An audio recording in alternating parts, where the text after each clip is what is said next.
Hello, everyone, and welcome to another episode of Unpontificated. And here we're going to have another episode with Kevin O'Leary. America's neighbors to the north are hopping on the MAGA train. I've heard they call themselves MAGAs. Some Canadians jumping at President-elect Trump's offer of huge tax cuts if they become the 51st state. We shall see. Kevin O'Leary, chairman of O'Leary Ventures, Mr. Wonderful, joins us now. Kevin, you are a man from the north. This is your native land. What are you hearing? Is this for real? What are you hearing from people up there? More than half of Canadians, there's 41 million of them, want to know more, want to understand what the proposal really is, because the concept of an economic union has been bandied around for 40 years. And it makes sense because the resources Canada have, the U.S. needs, particularly power and water. But there's something else. You know, we've been talking about the border between Canada and the United States. That's not the problem.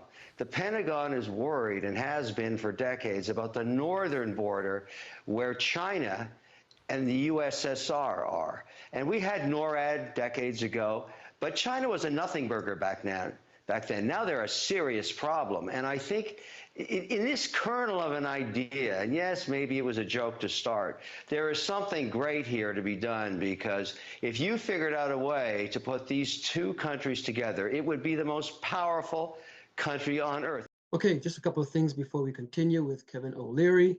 Guys, if you like some of this content, then please like and subscribe and share so we can get this out to a lot more people.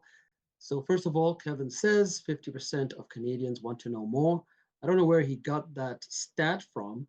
I think it's interesting that people want to know more, but I don't know anyone who would like to become the 51st state of the US.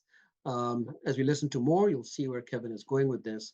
But it is true that the Canadian northern border, there are some concerns there with China and Russia trying to make some claims up there. And Canada has noticed that.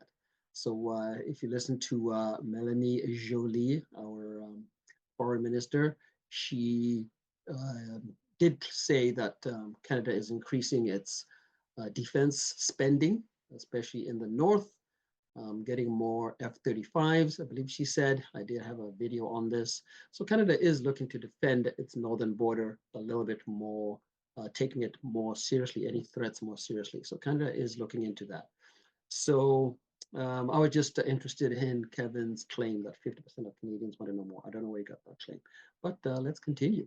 A way to put these two countries together. It would be the most powerful country on earth, most powerful military on earth, most powerful in resources, and no adversary anywhere would mess with it. I definitely agree with Kevin there. If you put these two countries together, note the use of the word countries, two separate countries, a union of countries together, we certainly would be very formidable, absolutely, with American military might and Canadian resources that we have. All put that together, it'll be a very formidable country. But we're talking about two countries united, not one being a 51st state. Let's start with this idea that this is just the beginning of negotiations. People are talking about it. I want to just throw up a survey. They actually polled Canadians about this already.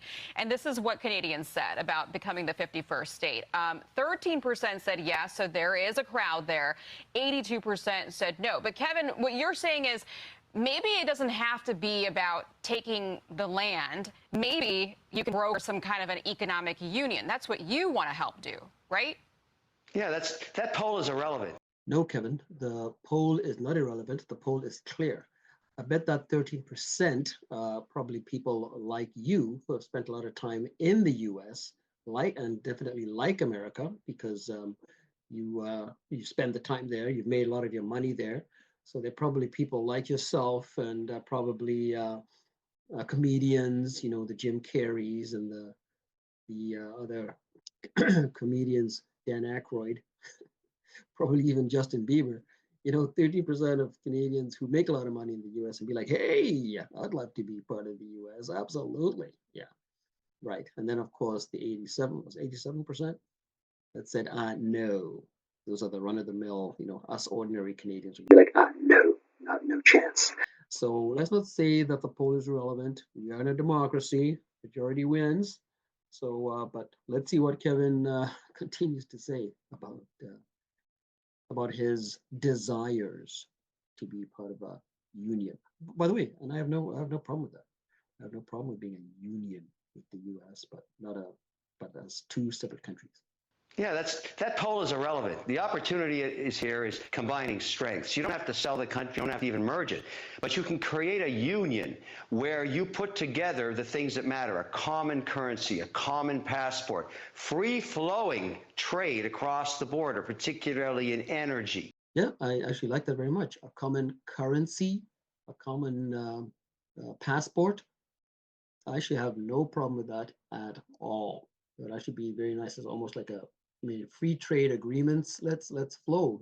Flights will be cheaper. Right now, flights in Canada are so expensive, while flights in the States are cheap. We open that up and have a common passport. Excuse me. Common currency. Then flights will be cheaper. It's just I think that makes very good sense. But again, two separate countries. And think about what that means. Right now, the U.S. grid is tapped out. You can't find a gigawatt of electrical power. There's unlimited power in Canada. And even Eric Schmidt said that at Google because they're concerned about building data centers. All of these opportunities exist. Now, unfortunately for Trump, these ministers are going down to talk to him, Mar-a-Lago, are going to get wiped out in 90 days in a national election. Trudeau is immensely unpopular, and Canadians cannot wait to get rid of him. So this may have to wait from an official standpoint, but many Canadians are interested in understanding more about how we could push this idea forward, and I'm one of them. I think this is a great idea, and I think the potential is massive, and the opportunity is huge. And I think at the end of the day, Canadians and Americans, their DNA is the same in terms of what they believe in: freedom. They fought in multiple wars together. I say let's make this happen one way or another and end up the strongest entity on earth. I'm worried about China. I really am. I think we're in the beginning of a long economic war. And if we're stronger and protecting the northern border and really making it hell for them around the world with our philosophy of freedom and commerce and strength, that's a good thing. Yeah, I think Kevin is pretty much saying exactly what I'm saying when he talks about our DNA being the same in terms of loving freedom, commerce, and that kind of thing. But I don't know if Trump, I know, when he was talking about Canada being the 51st state, I think he was trolling. I mean, there's no chance of that happening. I don't believe, and he's definitely trolling Trudeau. And thank goodness Trudeau will be gone in about 3 or so months. But I think the idea of creating some sort of union between the two countries would be great. I think it would be absolutely fantastic. There is Alaska, which is also to our northern border, and the U.S. does have a lot of troops. I believe my last was about 30,000 troops up there in Alaska itself, way more than the number of troops that Canada has, which I think was 2,600. But that's going to increase. At least the spending is going to increase. So if we combine forces, super duper. I got no problem with it. I think it'll help Canadians immensely, immensely. But that's what I think, and I think Kevin O'Leary is on the same page. Kevin O'Leary is all about making more money, and I think he's seeing a chance to make more money. But he also, I think, does love Canada and wants to see Canada get back on track. All right, what do you guys think? What do you guys think? I think it'll be good. Let me know what you think down in the comments, please. And then also, please like and subscribe.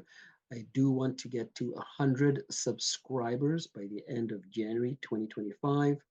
And if you can help me out, that would be absolutely outstanding. All right, I will see you guys in the next episode. See you soon.